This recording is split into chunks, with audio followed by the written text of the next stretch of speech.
pemaparan materi untuk yang pertama.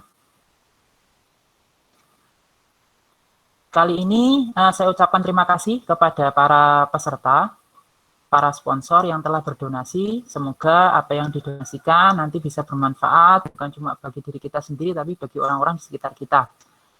Oke, pada sesi kali ini kita akan membahas, ya, nanti akan dibahas tentang bagaimana cara menjadi seorang developer profesional, yang akan disampaikan oleh Mas Yoga Pranata. Beliau adalah seorang developer dari Style Theory.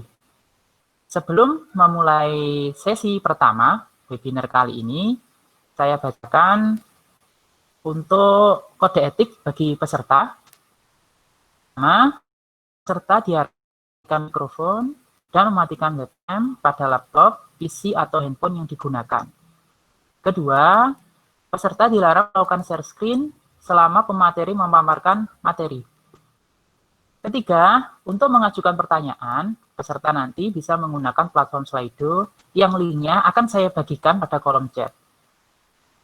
Yang terakhir, peserta dilarang gaduh selama materi berlangsung.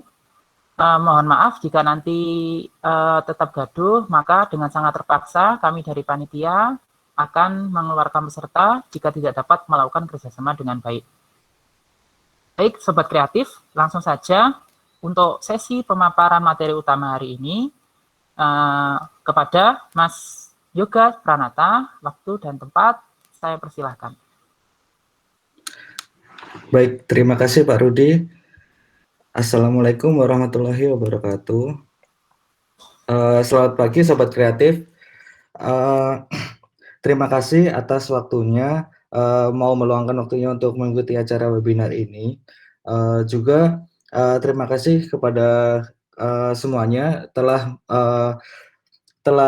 mendonasikan, telah ikut berdonasi di acara ini. Juga semoga dari acara ini nanti bisa diambil beberapa poin yang bisa diterapkan. Oke.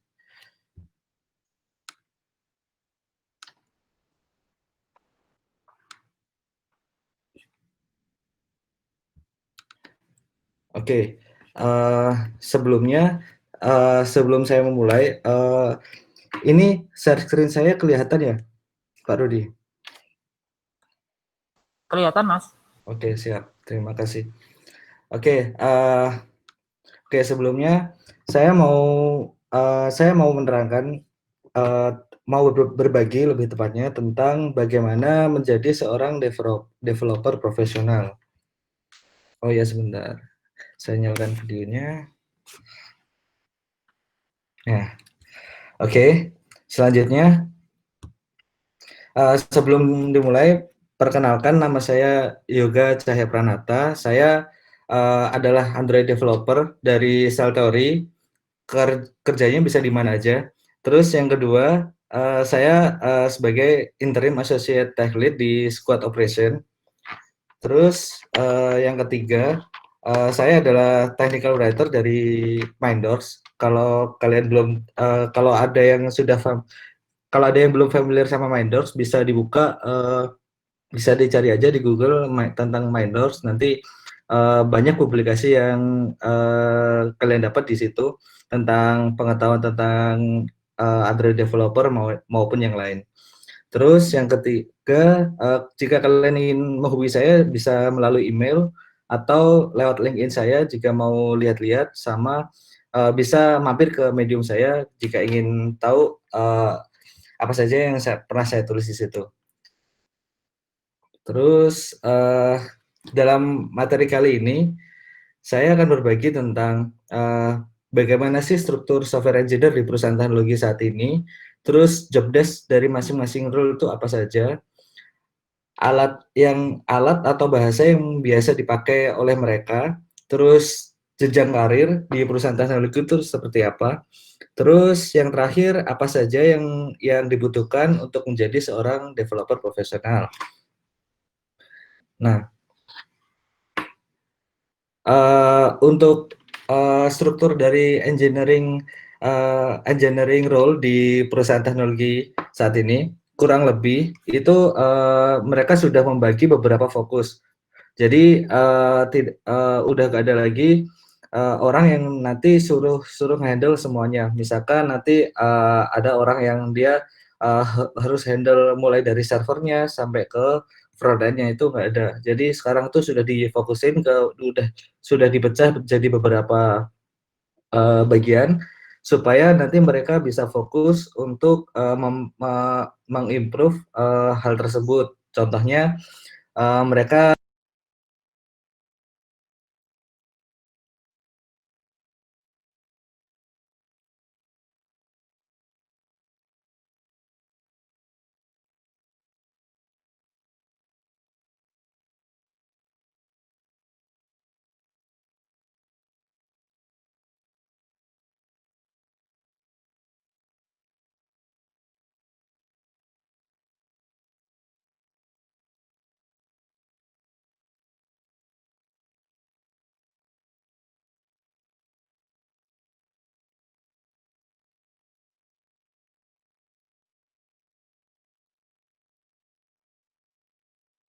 Maaf Mas Yoga, suaranya ke mute mikrofonnya. Astagfirullah. Oke Pak, siap. Tadi saya lost dari mana Pak ya? Awal itu pembagian kerja software engineer. Oh oke, siap. Nah, oke saya ulang. Dari pembagian kerja software engineer, ini udah dibagi jadi beberapa fokus. Jadi fokusnya sudah diperkecil lagi, jadi supaya mereka lebih bisa untuk improve performance, improve hal-hal yang apa saja yang dibutuhkan supaya pengguna itu lebih nyaman dalam menggunakan aplikasinya. Nah,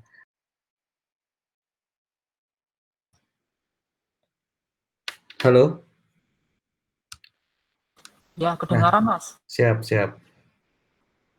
Nah, terus selanjutnya yang pertama di bagian website. Nah, website ini ada yang paling populer sekarang ini tuh masih pakai JavaScript, TypeScript, Vue.js, React.js, Angular sama Ember dan Svelte yang baru. Nah, yang rata-rata sekarang dicari itu sekarang adalah para React.js developer sama Vue.js memang. Cuman tidak menutup kemungkinan yang lain juga dibutuhkan karena JavaScript itu perkembangannya lumayan cepat sama TypeScript juga. Jadi baru belajar React.js udah muncul aja yang baru gitu, Svelte atau yang lain atau ECMAScript yang paling baru. Nah, seperti itu. Selanjutnya ada lagi nah, sebelum saya lanjut, ini di bagian website itu mereka fokus untuk mengimprove performa di dalam websitenya sendiri. Bisa jadi nanti website yang versi desktop, ada yang versi mobile apps yang dia nanti ada bisa jadi progressive web apps, jadi natif aplikasi di mobilenya. Terus selanjutnya ada lagi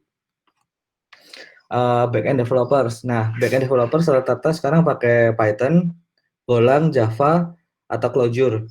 Nah, ada juga bahasa yang lain juga yang seperti Scala, PHP kayak gitu. Nah, hanya saja yang sekarang ini rata-rata dicari itu orang yang bisa Golang. Itu sudah seperti apa bahasa defaultnya kalau orang lagi cari backend, saya cari backend Golang dong kayak gitu rata-rata. Nah, terus selanjutnya ada Android. Android ini ada dua, Java sama Kotlin, tapi yang paling sering dicari itu sekarang adalah Kotlin karena sejak dikenalkan oleh Google di tahun 2017 di Google I/O itu sebagai bahasa yang disarankan untuk membangun sebuah aplikasi Android. Dari sejak itu sudah popularitasnya langsung naik. Jadi semua perusahaan teknologi itu rata-rata langsung nyari yang dia sudah bisa Kotlin itu. Nah, terus selanjutnya ada DevOps. Nah, DevOps ini apa sih? Dia tuh kalau bisa dibilang orang yang ngurusin server memang. Tapi sebenarnya tuh dia double job, gak hanya dia ngurusin server, bisa jadi dia ngurusin cloud, dia bisa sebagai cloud engineers di situ. Nah, contohnya dia ngurusin misalkan dia gimana konfigurasi di AWS, gimana konfigurasi di GCP, Google Cloud Platform, gimana Docker-nya, NGDS dan lain-lain. Nah, automation juga misalkan saya baru upload codingan saya itu langsung di-push ke supaya bisa langsung dites gimana gitu. Itu yang ngurusin Jenkins-nya misalkan. Nah, itu nanti DevOps yang ngatur konfigurasinya. Nah, terus selanjutnya ada iOS. iOS ini juga Objective-C sama Swift. Itu sama kayak Android, dua bahasa, tapi yang disarankan adalah bahasa Swift-nya karena iOS juga sudah mulai bukan meninggalkan Objective-C-nya, tapi lebih mengimprove ke Swift-nya sekarang. Jadi supaya lebih mudah untuk developer membangunnya, sama seperti halnya Android yang dia banyak sekali kesusahan waktu di Java-nya dipermudah oleh Kotlin-nya kayak gitu. Nah, terus yang terakhir ada QA. Nah, QA ini lebih fokus ke testing memang. Dia alat yang biasa dipakai itu ada TestRail, Catalan, Robot Framework, automation tools-nya itu kurang lebih seperti itu. Terus yang terakhir test skenario. Nah, tes QA ini ada dibagi dua role. Yang pertama manual tester, yang kedua automation tester.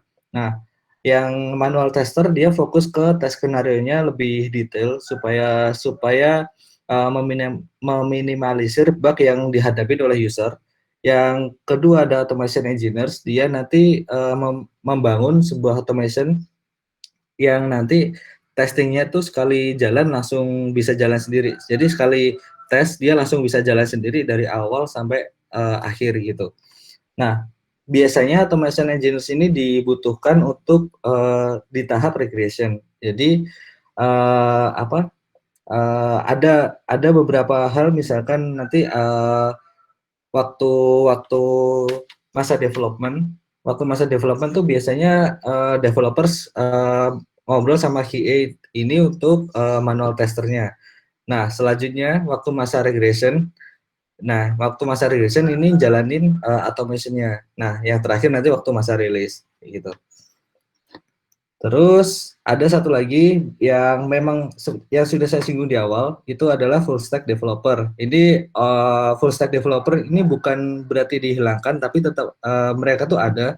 Tapi biasanya mereka fokusnya itu setelah jadi full stack engineers, mereka tuh lebih fokus ke manajemen.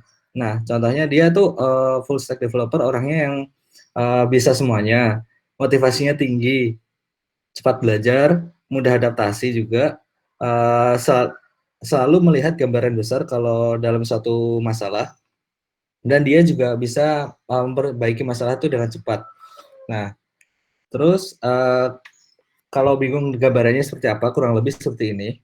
Nah, jadi gambaran seorang full stack developer itu adalah dia membangun suatu aplikasi itu mulai dari awal, dari pondasinya, dari database ke backend-nya nanti pakai apa, terus nanti koneksi API-nya pakai seperti apa, nanti pakai RESTful atau GraphQL gitu, terus nanti front end-nya seperti apa, mau pakai JavaScript kah atau mau pakai Laravel dan lain-lain kayak gitu. Nah, terus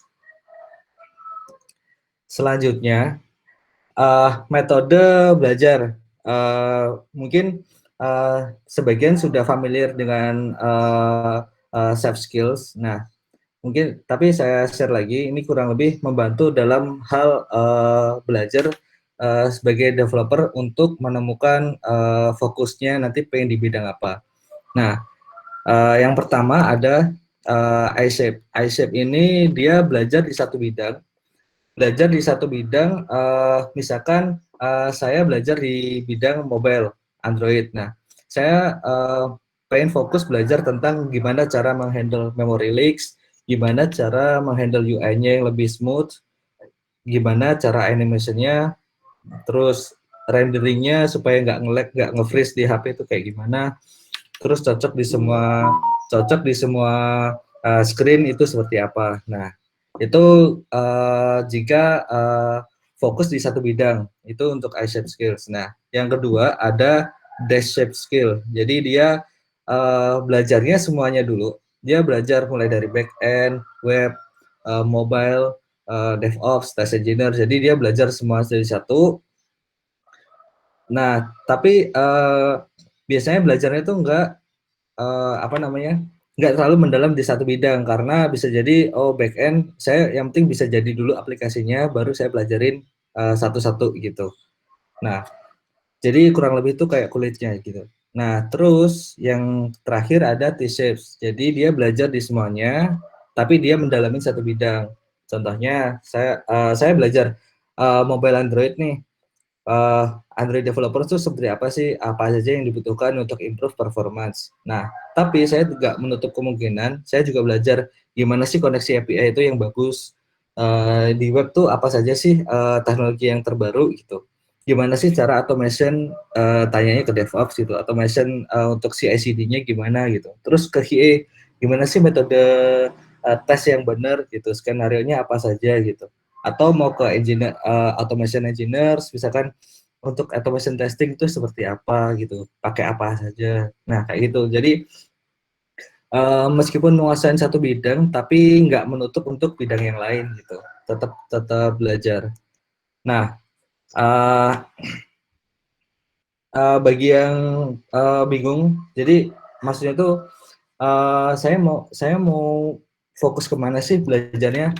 Jadi saya bisa nih bangun website, saya bisa database dan yang lain. Tapi saya kayak kurang kurang passion gitu ya, kayak kurang kurang excited untuk saat membangunnya gitu. Nah, bisa jadi itu kalian bukan bukan bukan berarti kalian nggak tepat di bidangnya, tapi bisa jadi kalian belum menemukan aja yang nyaman itu di mana. Nah, caranya kalian bisa coba pakai metode Deshape. Jadi kalian bisa coba dulu semuanya. Kalian coba mulai dari back-end-nya, website-nya, Android-nya, mobile, iOS kayak gitu. Testing sampai ke DevOps-nya untuk handle CI/CD bagaimana gitu. Nah, itu bisa kalian coba dulu semuanya. Kalian dari situ bisa menemukan nyamannya itu di mana. Bisa jadi kalian waktu nyoba kalian lagi ngebangun website sama mobilenya. Ternyata kalian waktu ngebangun itu kalian nyaman di mobilenya misalkan. Nah, dari situ kalian bisa temukan, oke, saya nyaman di mobile nih, mobile developer. Coba sih apa saja yang dibutuhkan sebagai mobile developer. Contohnya kayak mulai tahap awalnya dulu belajar gimana sih struktur yang bagus, codingannya, gimana sih cara cara membangun, gimana sih supaya view saya tuh nggak berat-berat amat di saat ditampilkan kayak gitu. Susunannya yang bagus seperti apa. Nah, bisa jadi saat saat sudah coba semuanya, pas ketemu di satu bidang, kalian fokus di bidang itu. Jadi strukturnya bisa dibalik. Jadi kalian belajar semuanya dulu, baru kalian kalau ketemu yang nyaman, baru fokusnya satu bidang. Tapi tetap belajar di hal lain. Karena apa? Teknologi itu perkembangannya cepat banget. Jadi kalian nggak bisa fokus di satu bidang aja. Misalkan kalian bidangnya fokus di mobile, kalian jangan tertutup untuk bidang lain. Misalkan ada teman saya yang kemarin dia jadi backend developers, dia belajar sebagai backendnya, dia belajar Golang, tapi dia sudah sampai tahap ke senior di Tokopedia, tapi dia setelah setelah mencapai posisi itu dia ketemu titik bosannya. Jadi waktu di titik bosan itu dia pengen belajar yang lain. Nah, waktu belajar yang lain bisa jadi dia ternyata dia tuh nyamannya pengen belajar data. Nah, waktu di data dia belajar Python, yang tadi yang Golang ke Python, dia gimana cara kalkulasinya, statistiknya gitu. Nah, dari situ dia nyaman dan excited gitu belajar segi data. Akhirnya sekarang jadi data engineers gitu. Jadi bukan berarti kalian sebagai backend developers kalian bisa jadi fokus di situ terus-terusan gitu. Bisa jadi kedepannya ada data engineers, kedepannya lagi ada machine learning, ada lagi AI dan lain-lain. Jadi meskipun kalian sekarang udah menguasai satu bidang, kalian tetap harus belajar bidang yang lain. Jika nanti kalian menemukan hal yang nyaman di hal lain gitu, di bidang lain, kalian bisa fokus lagi di sana gitu. Nah, sekarang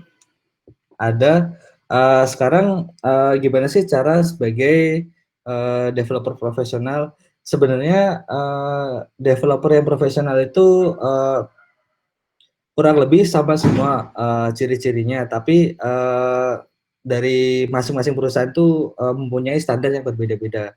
Contohnya Tokopedia sama Gojek itu punya standar sendiri-sendiri, tapi mereka memiliki ciri khas yang sama gitu orang-orangnya. Oh ya, sebelumnya kalian bisa akses jika kalian ada pertanyaan, kalian bisa buka Slido, nanti masukkan ID room-nya ini. ID room-nya 74495, nanti kalian bisa langsung tanya di situ, nanti di akhir sesi kita akan bahas satu-satu pertanyaannya.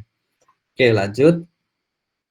Nah, salah satu quote yang saya suka itu dari Robert C. Martin, dia Uncle Bob, penulis buku Clean Code.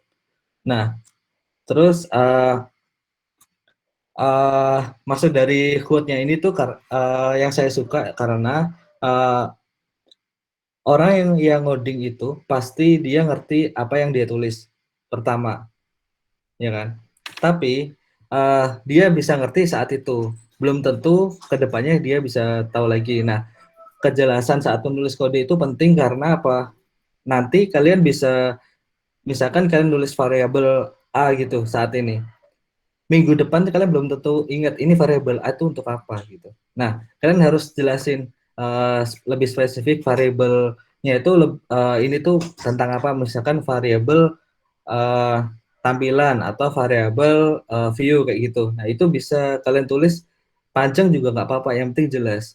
Karena apa? Kalau kalau kalian nulis variabel aja nggak jelas, nanti itu kedepannya pasti akan kebingungan. Nah, ada satu contoh yang bisa dilihat, saya ambil dari artikel Medium. Contohnya ini. Nah,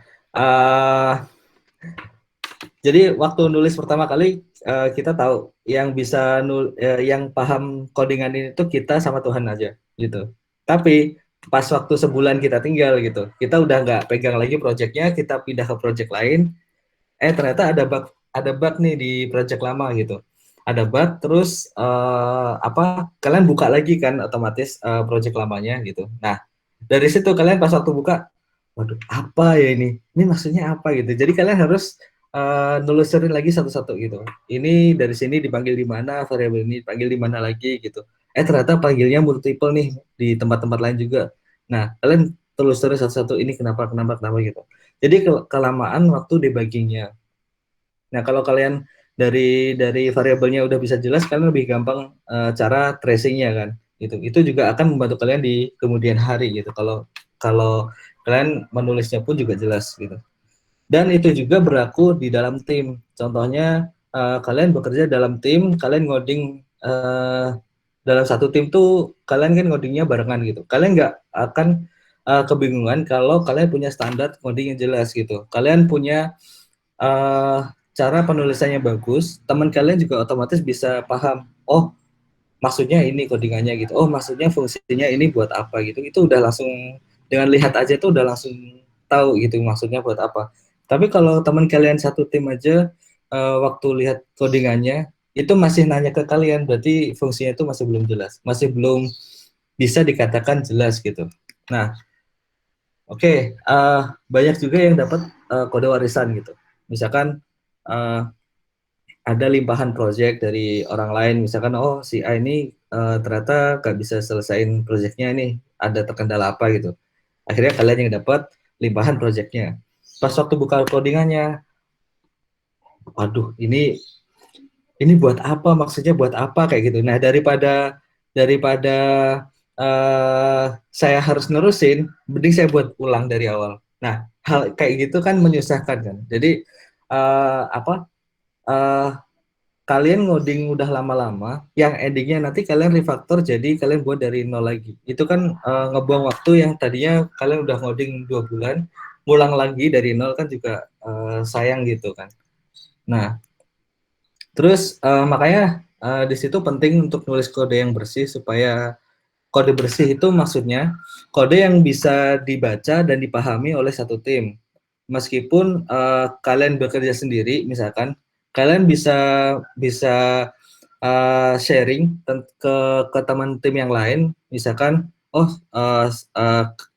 di tim yang lain tuh ada orang yang lagi nganggur nih bisa diajakin bareng untuk baca atau review tentang codingan kalian kayak gimana gitu. Ini udah jelas belum? Ini udah bersih belum? Maksudnya kalian minta tolong ke si B gitu. Tolong dong ini baca codingan saya, ini udah jelas atau belum? Tolong review semuanya satu-satu gitu. Kalau si B udah bisa jelasin, udah bisa bilang, oke jelas, oh dan nggak ada yang nanya ini buat apa maksudnya, berarti kalian udah bersih banget nulis kodenya. Nah, hal-hal yang diperhatikan sebagai developer itu kalian belajarnya dari awal itu mulai dari clean code, refactoring. Jadi clean code itu maksudnya kayak tadi, nulis codingan yang bersih. Kedua, refactoring. Gimana cara apa codingannya yang tadinya udah misalkan tadinya lainnya ada sekali nulis fungsi kalian nulisnya ada 10 baris. Ternyata setelah di refactor cuma bisa jadi bisa 3 baris saja gitu. Itu juga perlu. Terus yang ketiga ada desain pattern. Kalian belajar mulai dari desain pattern yang kalian gunakan di masing-masing bidang.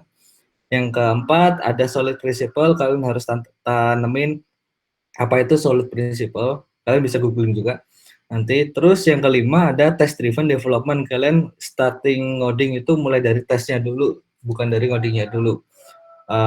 Apa supaya nanti kalian tahu ini maksud dari fungsi ini tuh saya mau buat fungsi A ini tujuannya buat apa. Kalian buat tesnya dulu, baru buat codingannya supaya ngeijoin testingan yang udah kalian buat tadi gitu. Terus yang keenam ada clean arsitektur. Ini juga apa dibawain oleh Robert C. Martin tadi, Uncle Bob. Bukunya juga ada, kalian bisa baca. Ini terusan dari clean code tadi. Jadi kalian udah bisa nulis codingan yang bersih, kalian belajar coding apa cara struktur aplikasi yang bagus itu gimana gitu. Dan hal-hal lain yang perlu dibutuhkan di masing-masing bidang gitu. Contohnya di backend butuh apa aja selain 6 hal ini gitu. Atau di mobile selain 6 hal ini apa aja yang dibutuhkan itu perlu kalian explore juga. Nah, selanjutnya gimana sih cara pengembangan yang bagus? Misalkan saya nih sebagai mobile engineer, saya pengen belajar apa? Saya takut apa namanya? Saya bingung gimana cara ngembangin. Misalkan saya pengen belajar Kotlin yang lebih bagus tuh gimana sih cara ngoding yang bersih? Gimana sih ini strukturnya tuh yang bagus tuh gimana base code-nya gitu. Kalian kalau bingung, tipsnya tuh gampang, gabung ke komunitas gitu. Gabung ke komunitas karena di komunitas tuh selain kalian bisa ngembangin jaringan atau ngembangin kenalan gitu di dalam komunitas, kalian bisa langsung nanya ke orangnya. Contohnya misalkan di saya ini nggak bisa tentang desain pattern. Misalkan desain pattern yang bagus tuh apa yang dipakai. Kalian gabung ke komunitas, tanya di situ yang biasa dipakai itu apa. Biasanya mereka langsung nerangin, oh saya biasa pakai, misalkan di mobile ya, di mobile tuh saya biasa pakai MVP. Oh saya biasa pakai MVVM kayak gitu. Oh saya biasa pakai Viper gitu misalkan. Nah kalian bisa tahu, kalian bisa tanya langsung kenapa sih pakai MVP, kenapa sih pakai MVVM dan lain-lain gitu. Apa sih keuntungannya gitu. Kalian bisa tanya di situ dan langsung tahu jawabannya gitu. Nah, tapi kalau kalian belajar sendiri itu akan lama nyari taunya dan apa belum tentu itu nanti jadi kalian udah tahu nih, oh saya belajar FVP dulu nih. Terus selanjutnya saya mau belajar FVP gimana ya gitu. Cara migrasinya gimana? Itu kalau kalian gabung komunitas bakal lebih cepat belajarnya gitu. Dan di komunitas tuh biasanya orang-orangnya sudah banyak yang update hal-hal terbaru. Misalkan di komunitas Kotlin Indonesia biasanya ada banyak orang Blibli, banyak orang Tokopedia di situ yang sharing tentang insight mereka di perusahaannya masing-masing. Jadi kalian bisa langsung update juga di ternyata di sana tuh pakai kayak gini, ternyata di Gojek tuh pakainya kayak gini gitu. Nah, terus selanjutnya cara pengembangan dirinya itu yang lebih cepat dengan cara sharing session. Kalian bisa buat sharing session tentang hal apa aja yang kalian ketahui. Misalkan kalian sebagai backend developers, kalian tahu cara buat RESTful API itu kayak gimana sih yang bagus gitu. Nah, kalian bisa sharing di situ. Waktu kalian sharing, kalian otomatis akan mencari tahu hal-hal apa saja yang dibutuhkan sebagai di dalam RESTful API tadi gitu. Itu pun juga nanti kalian kalau kalian sudah tahu, kalian bisa memperdalam lagi pengetahuan tentang itu. Kalau kalian belum tahu, ternyata ada hal lain lagi nih dari yang kalian tahu biasanya gitu. Nah, kalian bisa nambah ilmu juga di situ gitu. Cara pengembangan diri yang cepat tuh dengan cara sharing session. Kalau kalian takut, misalkan kalian takut bukan takut demam panggung misalkan. Kalian demam panggung sharing di umum nih. Kalian bisa mulai dari sharing internal di dalam kantor sendiri. Contohnya misalkan di dalam kantor ada 5 orang gitu. Nah, kalian sharing session aja dengan 5 orang itu gitu. Kalian biasain selama buat acaranya misalkan seminggu sekali gitu. Berarti kan sebulan udah 4 kali sharing session kan. Jadi kurang lebih kalau udah 4 kali udah dibiasain, nanti kalian udah terbiasa sendiri dengan sharing session, akhirnya bisa ke umum gitu. Itu contohnya. Terus yang ketiga, membangun super team. Membangun super team itu di dalam suatu tim, kalian bisa jadi ada tim yang dia kelihatan bersinar banget di dalam satu kantor tuh bisa jadi ada tim yang dia bersinar banget, ada yang dia biasa-biasa aja gitu. Nah, itu bisa jadi karena di dalam timnya tuh ada yang toksik, ada yang ada yang suka menggunjing dan lain-lain. Ada kalau di tim yang dia kelihatan banget bersinar gitu, di dalam timnya itu biasanya mereka saling bantu. Nah, supaya jadi kalian usahakan di dalam tim itu jangan jadi orang yang toksik gitu. Kalian harus bisa saling bantu. Di dalam tim itu kalian misalkan ada si A, si B ini kesusahan di hal mereka ini. Kalian coba tanya ini kesusahannya apa sih? Apa yang bisa kalian bantu di situ. Nah, itu bisa jadi salah satu hal juga supaya supaya kalian nggak di dalam tim tuh nggak istilahnya dia nggak toksik aja gitu. Jadi nggak istilahnya kayak kalian orangnya nggak diem aja gitu. Jadi ramah gitu. Nah, bukan berarti hal kayak gitu tuh maksudnya menjilat ya, karena bisa jadi orang yang memandang hal itu tuh bisa berpikiran negatif juga ke hal-hal yang misalkan si A ini ternyata suka membantu tuh ada tujuan lain pasti kayak gitu. Nggak usah bukan kayak gitu. Biarkan saja orang-orang yang berpikiran kayak gitu di dalam kantor, jangan ditanggepin gitu. Karena energi kalian bakal habis kalau mau menanggepin hal kayak itu. Karena nggak bakal pernah habis. Nah, terus yang selanjutnya adalah jenjang karir. Nah, jenjang karir seorang developers itu di perusahaan teknologi ada kurang lebih seperti ini. Ini sudah saya validasi juga di selain kantor saya ada juga di Gojek sama Tokopedia juga pakai cara kayak gini. Jadi mulai startnya tuh biasanya dari junior engineer. Jadi dari junior engineer mereka yang baru lulus, misalkan baru lulus itu mereka masuknya daftar interview itu masuk sebagai junior engineer. Nah, dari junior engineer mereka bisa naik levelnya ke intermediate sampai ke senior gitu. Dengan masing-masing standar yang udah dimiliki oleh perusahaan-perusahaan tersebut gitu. Nah, dari situ dari senior mereka bisa mecah nih milih antara mereka pengen jadi principal engineers atau sebagai associate tech lead atau chapter lead misalkan. Nah, ini ya selanjutnya dari situ jalurnya mecah. Jadi fokusnya ini ke jalur manajerial atau jalur spesialis, ya kan. Nah, dari jalur manajerial contohnya, mereka jadi associate tech lead, lanjut ke tech lead, lanjut ke engineering manager, sampai ke VP dan CTO. Nah, yang selanjutnya yang jalur spesialis juga sama. Dia dari principal naik ke senior principal, lead principal, baru ke VP dan CTO. Nah, bukan berarti sebagai engineers itu, sebagai developer sekalian nanti lama banget ngodingnya gitu. Jadi kayak misalkan kalian ngoding terus gak bosen apa gitu. Nah, itu biasanya mereka lebih prefer ke ambil jalur manajerial.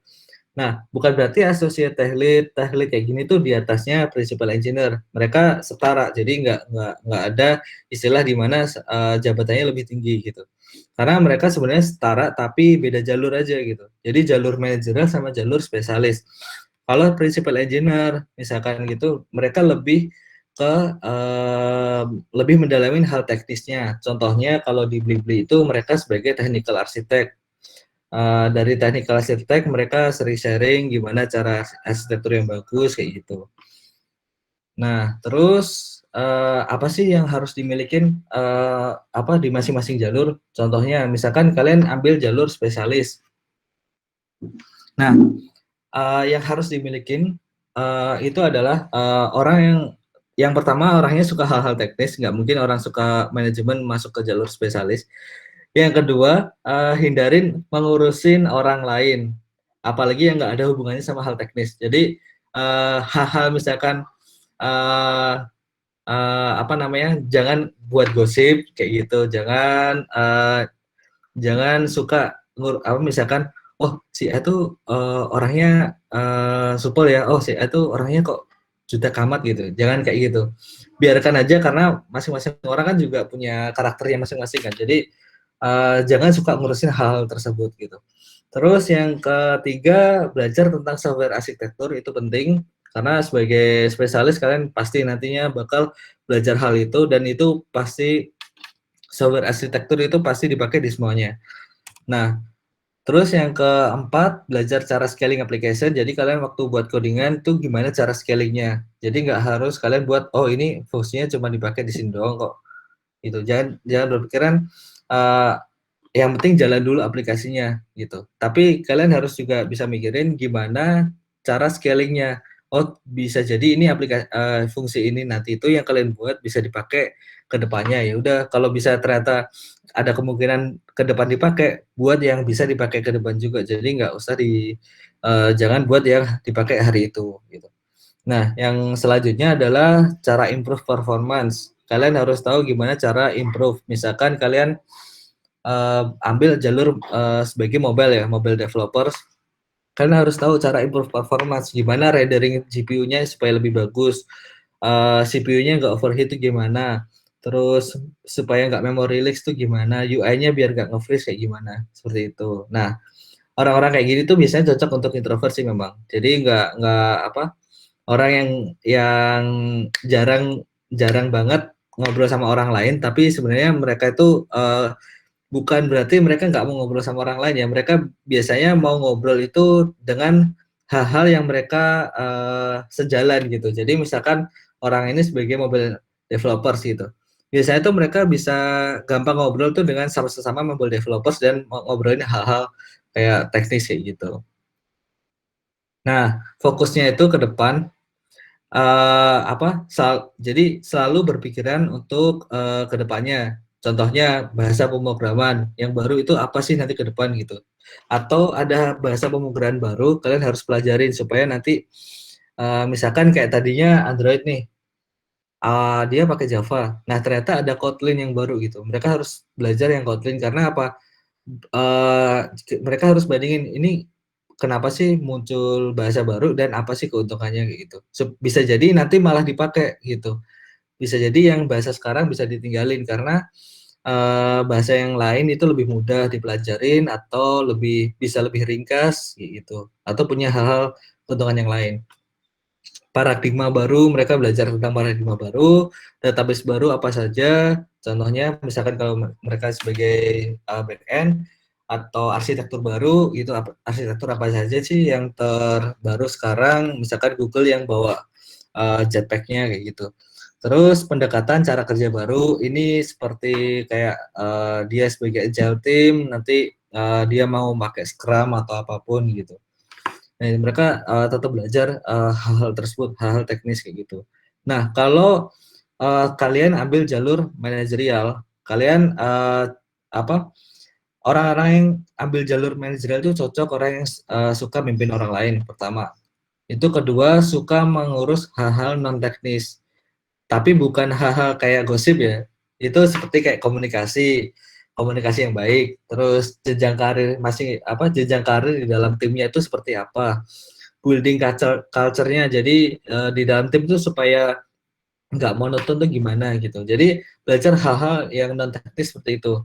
Terus jalur manajer cocok untuk ekstrovert yang dia suka ngomong sama orang lain, membangun komunikasi kayak gitu. Networking itu cocok sih. Nah, nah yang harus dipelajarin sebagai jika ngambil jalur manajerial itu adalah belajar bisnis, belajar manajemen waktu, proyek, produk, leadership, dan komunikasi dan lain-lain gitu. Nah, terus selanjutnya itu gimana sih bekerja sebagai software engineer atau sebagai seorang developer itu gimana sih? Pokoknya hindarin drama di dalam kantor itu pasti ada drama, jadi jangan tergelap di situ. Hindarin politik dan sara dan jadi orang yang senang membantu, jangan jadi orang yang selalu minta bantuan gitu. Jadi orang yang suka membantu supaya apa nanti kalau kalian suka membantu waktu kalian cari bantuan tuh teman-teman juga pasti langsung bantuin sih. Nah, terus gimana sih cara kerja sama sesama kolega? Gitu. Kalian kalau sama kolega hindarin sikap yang saya ada tas nih, gimana sih cara selesainya? Ada isu kayak gini. Solusinya seperti apa? Kalian nanya ke teman nih. Nah, temannya yang suruh kerjain gitu. Pas kalian temennya udah ngerjain, udah jadi selesai solusi kalian udah isu kalian udah diperbaikin, kalian bawa ke bosnya ternyata ini bos saya udah selesaiin isu yang tadi. Nah, jangan kayak gitu karena yang kerjain bukan kalian gitu. Saat ketemu isu itu isu tersebut lagi, kalian nggak bisa tahu cara selesainya. Kalau misalkan teman yang kalian tadi itu ternyata pas lagi nggak ada di kantor gitu. Jangan kayak gitu. Terus tidak banyak bicara jika tidak perlu. Jangan maksudnya ya jangan banyak ngomong aja sih. Itu terus jangan jadi orang yang toksik, jadi jangan orang yang nyebarin hoax, nyebarin fitnah dan lain-lain. Hargai capaian orang lain, misalkan ternyata kalian sedang ngerjain project nih. Nah, ternyata teman kalian tuh bisa ngerjain projectnya lebih cepat gitu dan lebih bagus misalkan. Kalian juga harus bisa menghargai karya karya teman kalian gitu. Jadi jangan iri kalau teman kalian bisa lebih cepat, lebih bagus, tapi kalian harus bisa hargain supaya apa? Supaya kalian bisa belajar, supaya dia nanti bisa sharing apa caranya, tips-tipsnya kayak gitu. Nah, kalau kalian belajar dengan bos, pahamin ekspektasi bos. Misalkan bos kalian punya kendala nih, pahamin dulu ekspektasinya yang solusi apa yang dipengenin oleh bos tersebut gitu.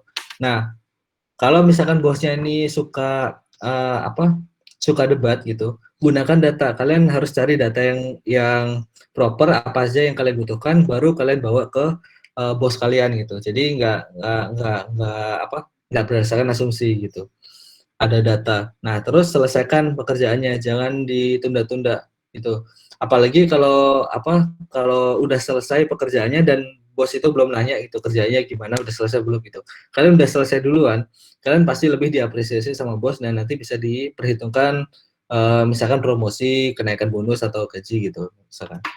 Yang terakhir, tanyakan pekerjaan yang lebih kompleks. Maksudnya, kalau kalian bosen dengan kerjaan kalian yang sehari-hari gitu, tanya aja langsung ke bos, ada nggak kerjaan yang lebih misalkan lebih kompleks atau bosan nih kerjanya gini-gini aja gitu. Nanti bos kalian akan kasih tantangan yang lebih bagus. Itu pun juga itu nanti bisa jadi parameter kalian untuk aktif di dalam aktif, kalau kalian kerjanya tuh selalu beres dan pengen tantangan baru gitu. Nah, itu pun juga nanti bisa dijadikan parameter kalian untuk kenaikan gaji gitu.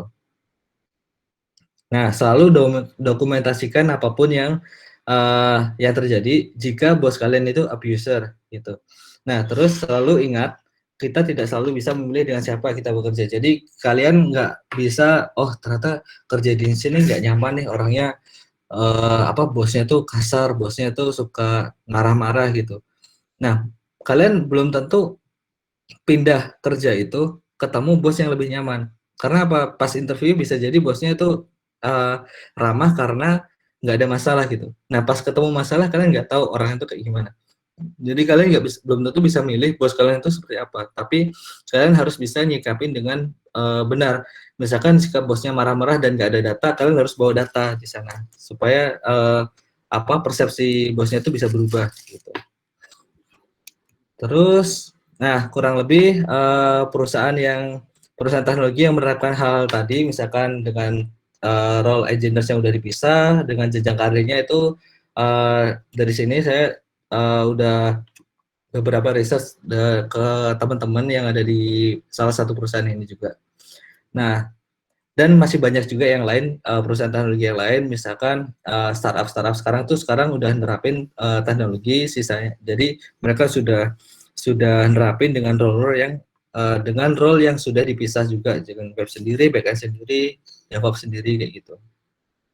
Nah, ini ada referensi juga kelas gratis kalau kalian ingin belajar tentang Git. Contohnya kelas gratisnya ada juga, ada belajar iOS, kalian pengen belajar iOS, ada kelas gratisnya. Solid belajar juga ada, Svelte, Node.js, Kotlin, dan artikel-artikel referensi buat belajar. Jika kalian nggak sempat ikutin kelasnya, kalian bisa belajar baca artikelnya juga tentang mayoritas sih tentang Android ya, karena saya juga Android developer jadi bacanya juga tentang Android semua gitu. Oke, terakhir sebelum menutup ada quote yang saya suka juga.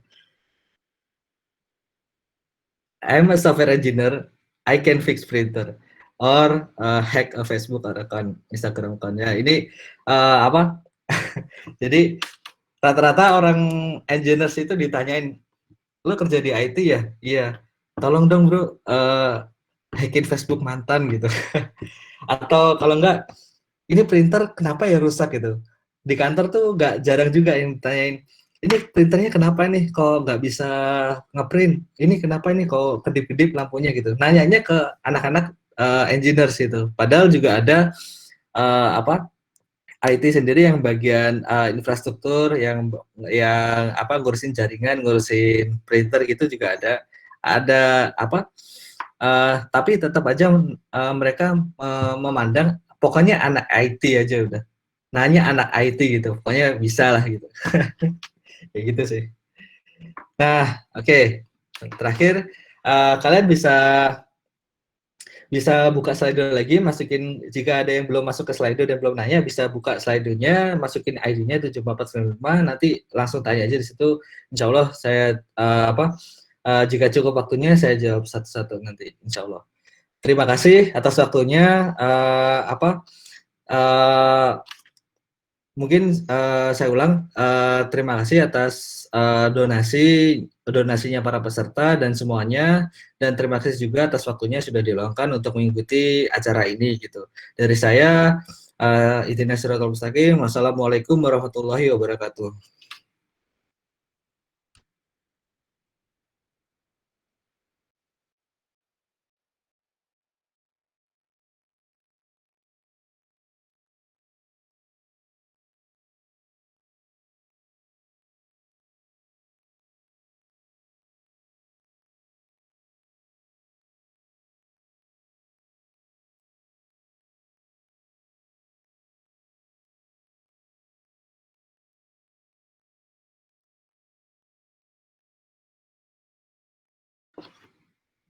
Oke, sebentar.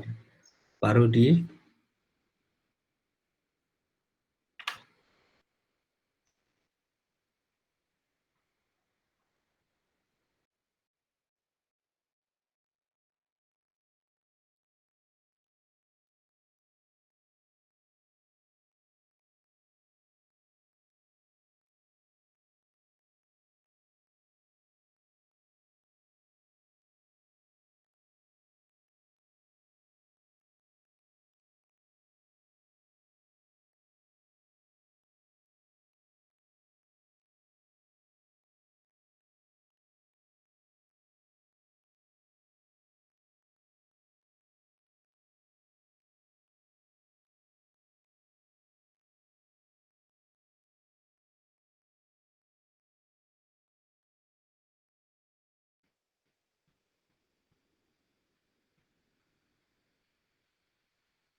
Oke, Sobat Kreatif, terima kasih atas pemaparannya Mas Yoga, pemaparan yang luar biasa Mas. Ya, ke saya dari moderator, izin deh untuk membagikan link Slido, di mana nanti para Sobat Kreatif semua bisa mengajukan pertanyaan kepada beliau.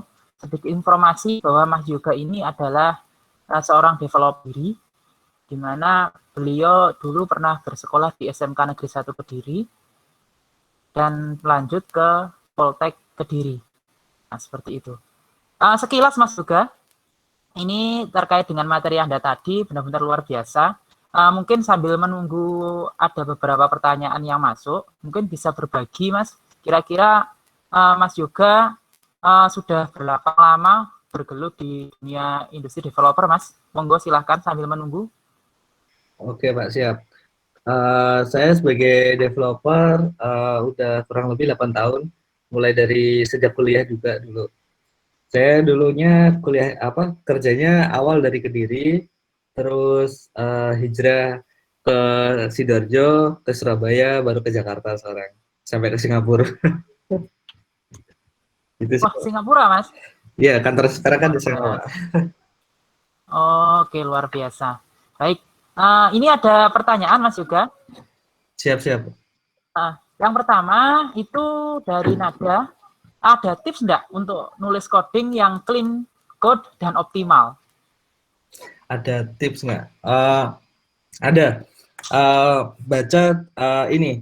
Jadi tipsnya itu pertama baca bukunya tentang clean code itu ada. Nanti insya Allah kalau nggak ada kendala akan saya share bukunya. Saya ada e-booknya tentang clean code itu. Nanti saya share semuanya. Kalau kalian cari dulu nanti pasti beli. Harganya juga lumayan sih, $200 kalau nggak salah. Nah, nanti saya share aja e-booknya secara gratis. Nanti mungkin bisa dibantu moderator untuk share share linknya nanti di WA group aja. Oke, terus. Oke, terima kasih Mas bagi informasi tambahan para sobat petik semua. Nanti setiap materi, baik itu materi utama atau materi kilat, bahan yang disampaikan nanti akan dibagikan ke Anda semua. Sehingga nanti sebagai bahan inspirasi yang bisa ditindaklanjuti.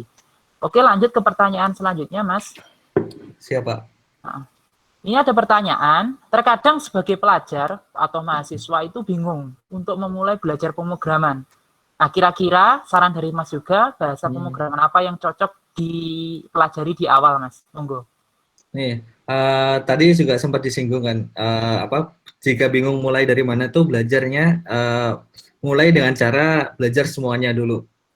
Jadi bahasa pemrograman itu nanti ngikutin dari hal-hal apa yang kalian ingin pelajarin lebih dalam. Contohnya gini, kalian belajar mulai dari database-nya semua. Database apa sih yang kalian tahu gitu? Pelajarin dulu. Misalkan MySQL, kalian pelajarin MySQL-nya. Pelajarin tentang websitenya. Kalian misalkan websitenya taunya pakai PHP atau Laravel, pakai aja dulu. Terus nanti belajar tentang API-nya, gimana cara buat API di PHP atau di Laravel. Nanti belajar tentang mobile-nya, misalkan kalian bisa belajar mobile tentang Java-nya dulu atau Kotlin-nya langsung juga bisa di kelas gratis yang tadi saya share. Terus bisa belajar ke websitenya, misalkan belajar tentang JavaScript gitu. Kalian pengen coba pelajarin JavaScript-nya, pelajarin kalau mau pakai Svelte, mau pakai React.js itu coba-coba aja dulu. Ada kelas juga, kelas gratis, ada artikel juga banyak. Nah, dari situ kalian nyaman yang mana? Setelah dicoba satu-satu, kalian nyaman yang mana? Nah, kalau ketemu yang nyamannya, misalkan kalian ternyata nyaman di websitenya nih, belajar JavaScript, fokus aja di situ, belajar. Misalkan kalian JavaScript tuh apa aja bahasa pemrogramannya, pelajarin istilahnya kayak pelajarin satu-satu, misalkan React.js tuh keuntungannya apa aja, Angular apa aja, Vue apa aja, Svelte apa aja gitu. Pelajari satu-satu, baru kalian fokusin. Misalkan kalian ternyata dari perbandingan itu kalian lebih prefer ke Svelte, misalkan ya udah belajar ke Svelte-nya gitu. Nanti dalami di situ apa aja tentang Svelte, performanya gimana, kayak gitu sih. Oke, baik, terima kasih. Baik, lanjut ke pertanyaan selanjutnya, Mas. Siap. Ini dari ini, Kak, contoh scaling application yang baik itu bagaimana? Scaling application yang baik.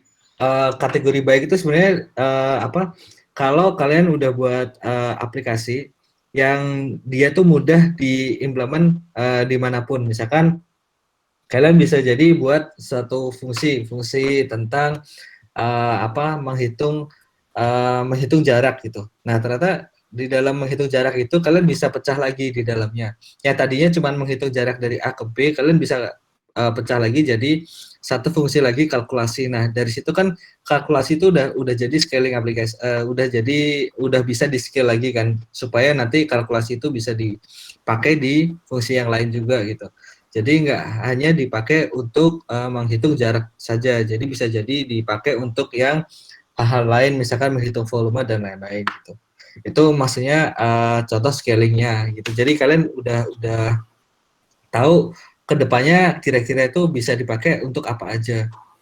Usahakan memenuhi ekspektasi skenario kalian. Itu contoh dasar untuk cara scaling aplikasinya. Gitu, Pak. Oke, terima kasih, Mas. Luar biasa pemaparannya. Selanjutnya, Mas, ini ada pertanyaan lagi. Apakah bahasa lama seperti PHP itu, menurut pengalaman Anda di industri selama ini itu, apakah masih dibutuhkan, Mas? Masih dibutuhkan. Mungkin kalian memandangnya misalkan kalau lihat dari perusahaan teknologi yang sudah gede-gede ya, mereka sudah nggak pakai PHP memang. Tapi perusahaan yang lain itu masih ada yang pakai. Contohnya kayak perusahaan yang bergerak software house misalkan, mereka tuh memberikan solusi aplikasi ke kliennya itu tuh rata-rata pakai PHP. Tapi nggak sedikit juga yang sudah mulai migrasi, misalkan Ice House gitu, software house-nya dia sudah lebih difokusin. Contohnya sudah nggak pakai PHP, pakai Scala, dia pakai pakai Java gitu. Itu sudah mulai sih. Tapi tetap masih ada terutama kayak di Surabaya gitu. Di Kediri juga rata-rata masih banyak yang pakai PHP gitu. Oh gitu. Memang mayoritas pengalaman masih dari beberapa instansi pendidikan, khususnya di Kediri, untuk bahasa pemrograman PHP kan digunakan untuk praktikum. Ya, yeah. karena beberapa partisipan memang dari pelajar, praktisi di akademis, mungkin itu penting ditanyakan. Karena kan memang dari pendidikan sendiri kan diusahakan apa yang dia bisa sinkronis. Iya, memang benar sih, Pak. Karena kalau ngomongnya akademis itu kita memang bahasa yang biasa dipakai itu memang PHP karena bisa ke semua kan, Pak. Bisa ke front end, bisa ke back end gitu. Oke, terima kasih Mas atas Siap. pemaparannya. Nah, ada lagi Mas pertanyaan. Juga yang paling direkomendasikan apa ya? Kan banyak itu. Mungkin gambaran juga Maaf Pak Rudi, putus-putus suaranya. Oh iya, halo, cek. Halo, Tes, sudah. tes. Ya, ini ada pertanyaan, Mas. Hmm? Untuk desain yang direkomendasikan Mas juga apa? Ya, sini mungkin yang masih khususnya bagi pelajar dan mahasiswa. Monggo. Desain apa Pak? Maaf, tadi putus Dis, suaranya. desain pattern, Mas. Oh, desain pattern. Nah, Desain pattern kalau kalau bahasanya ini kalau konteksnya sama ya ini misalkan saya ambilnya konteks sebagai mobile developers itu yang paling mudah dipelajarin desain patternnya MVP. Jadi kalian bisa belajar mulai dari model, view dan presenternya, gimana cara misain antara di mana kalian harus handle view dan harus handle logic bisnisnya gitu. Terus gimana cara testing itu yang paling penting sebenarnya. Kalian sudah buat tujuan dari desain pattern kan kalian untuk memudahkan kalian melakukan testing pertama. Terus kedua supaya codingan kalian lebih bagus strukturnya. Karena kalian sudah pisahkan antara kalian di mana harus membuat logic untuk handle database, gimana kalian harus handle UI dan gimana kalian harus handle logic bisnis yang misalkan butuh ya logic bisnis untuk hal-hal tertentu gitu. Nah, yang rata-rata dipakai itu dari desain pattern adalah testingnya. Karena kalian pakai desain pattern MVP mau MVVM gitu. Kalau kalian nggak tahu cara testingnya, kalian tetap nggak dianggap bisa menggunakan desain pattern tersebut. Gitu Pak Rudi. oke. Nah, baik. Terima kasih. Nah, itu pada dasarnya itu kapan kita menggunakan, Mas, untuk scaling aplikasi? Dimana kan memang scaling aplikasi itu ada dua jenis ya, ada sama horizontal.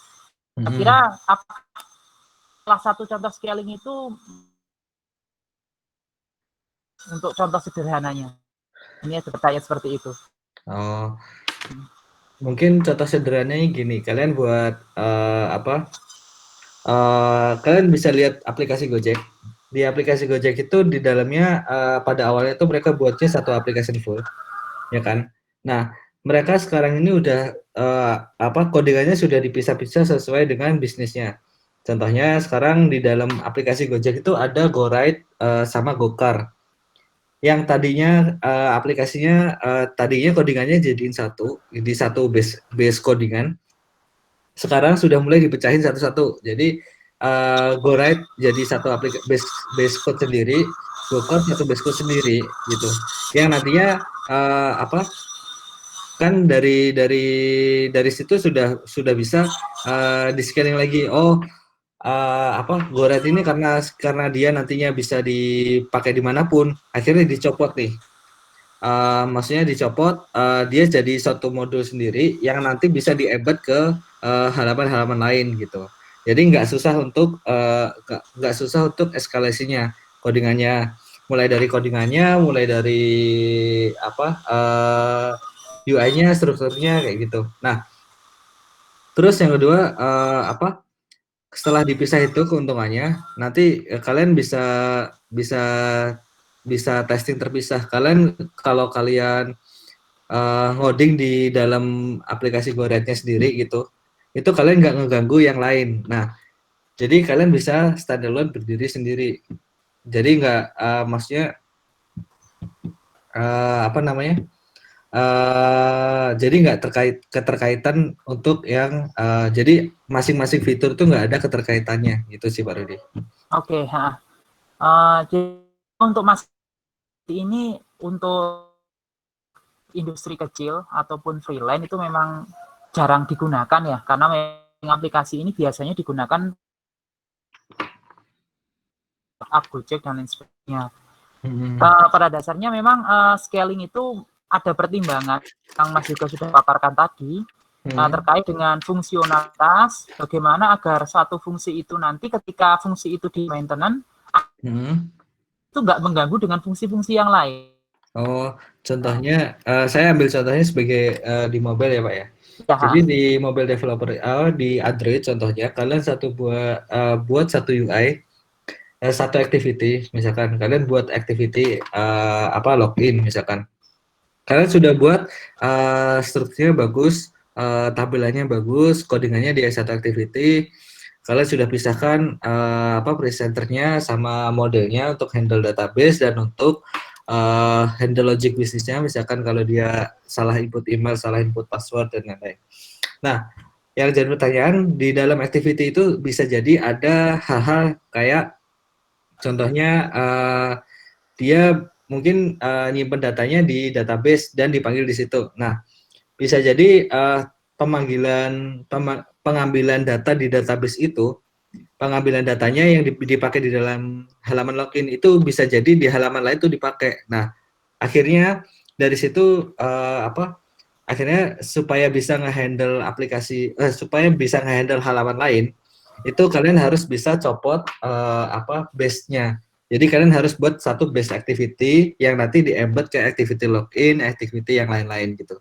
Supaya nanti kalian cuma buat satu fungsi di base activity untuk ambil data user, nanti kalian bisa pakai di halaman yang lain. Kayak gitu sih, Pak. Jadi eskalasinya supaya ngodingnya cuma sekali juga bisa dipakai yang lain, tapi nggak ngeganggu activity-nya masing-masing gitu. Pertanyaan selanjutnya, terima kasih. Hmm. Ini menurut pengalaman Mas Yoga selama di dunia industri, kira Mas untuk bahasa pemrograman yang paling dicari saat ini, Mas? Bahasa pemrograman, ya yang paling dicari itu yang kurang lebih saya paparkan tadi di awal. Kayak contohnya website itu yang dipakai yang paling populer sekarang kayak React.js, terus Android tuh Kotlin, backend tuh Golang, DevOps tuh yang dia harus bisa GCP sama AWS, apalagi QA bisa automation, kayak gitu sih Pak Rudi. Oh ya, memang untuk bahasa pemrograman itu sobat kreatif sangat banyak sekali variannya, ya. Dimana kan memang untuk kita milih itu memang tergantung sesuai dengan kebutuhan. Cuma kalau di skala industri memiliki standar sendiri-sendiri. Mas Yoga, terima kasih. Satu pertanyaan terakhir, Mas Yoga. Oke, siap. Ini mungkin sedikit private ya. Mas Yoga, dibutuhkan berapa lama bagi Mas Yoga untuk menjadi seorang developer profesional dari sekarang, dari pemula sampai sekarang jadi luar biasa seperti monggo. Masya Allah. Parameternya itu agak beda-beda tiap orang sebenarnya. Ada yang dia baru belajar 2 tahun, baru jadi developer 2 tahun, itu dia sudah bisa dikatakan developer profesional. Karena bisa jadi waktu proses belajarnya dia tuh udah benar dari awal. Jadi dia belajarnya ketemu orang-orang yang pas-pas terus gitu. Jadi dalam waktu 2 tahun dia udah bisa jadi developer profesional. Ada yang teman saya itu ada yang belajar sampai 5 tahun sekarang jadi developer, tapi dia selalu bingung gimana cara ngebangun arsitektur yang bagus gitu. Misalkan arsitektur yang bagus contohnya kayak di mobile gitu. Di mobile itu dia bingung antara saya sih biasanya pakai MVP ya, tapi sekarang MVVM tuh kayak gimana sih gitu. Sebenarnya arsitektur yang bagus yang biasa dipakai itu apa sih? Nah, padahal hal-hal itu kan harusnya sudah bisa dipelajarin sendiri kayak gitu. Atau kalau enggak dia sudah bisa mulai mencoba sendiri supaya dia bisa tahu lebih terfokus pertanyaannya, misalkan gimana sih setupnya ini view model itu keuntungannya sudah bisa berdiri terpisah dengan activity kayak gitu contohnya Pak Rudi. Oke, jadi Mas Yoga ini bergelut di dunia developer udah berapa tahun Mas di industri? 8 tahun Pak. 8 tahun, alhamdulillah. Jadi gambarannya seperti itu sobat kreatif. Mas Yoga mulai berkarir di dunia industri developer 8 tahun. Mungkin dari sobat-sobat kreatif yang berstatus pelajar atau mahasiswa, dini mungkin untuk mencoba seperti yang dipaparkan Mas Yoga ya, Sagi, sehingga apa yang kita mulai cepat, insya Allah akan berhasil dengan cepat. Seperti itu. Baik Mas Yoga, mohon maaf ini terkait dengan waktu, jadi untuk sesi Q&A-nya kita akhiri. Selanjutnya, monggo Mas Yoga bisa menyampaikan kesimpulan. Oh, oke Pak, siap. Oh ya, kesimpulan dari saya mungkin jangan patah semangat belajar sebagai developers karena di luar itu developers memang bahasa yang dipakai itu nggak cuma satu, banyak memang ada dia kayak misalkan kalian sudah belajar satu bahasa gitu. Ternyata di luar tuh bahasanya kok ada lagi, ada lagi, ada lagi. Jangan pernah bosan belajar karena uh, apa? Karena kedepannya kita nggak akan tahu bahasa yang biasa kita pakai sekarang ini tuh bisa bertahan berapa lama kedepannya. Jadi atau posisi sekarang kita bisa belajar tentang hal ini tuh kedepannya masih dipakai nggak gitu. Contohnya kayak misalkan kedepannya sudah mulai masuk ke ranah AI, machine learning, pelajarin aja di situ nanti barangkali kalian nyaman dan bisa mendalami di hal itu. Gitu sih. Terus yang paling penting itu penting inspirasinya di masing-masing apapun yang kalian pelajari itu pasti ada hikmah yang bisa diambil. Jadi selalu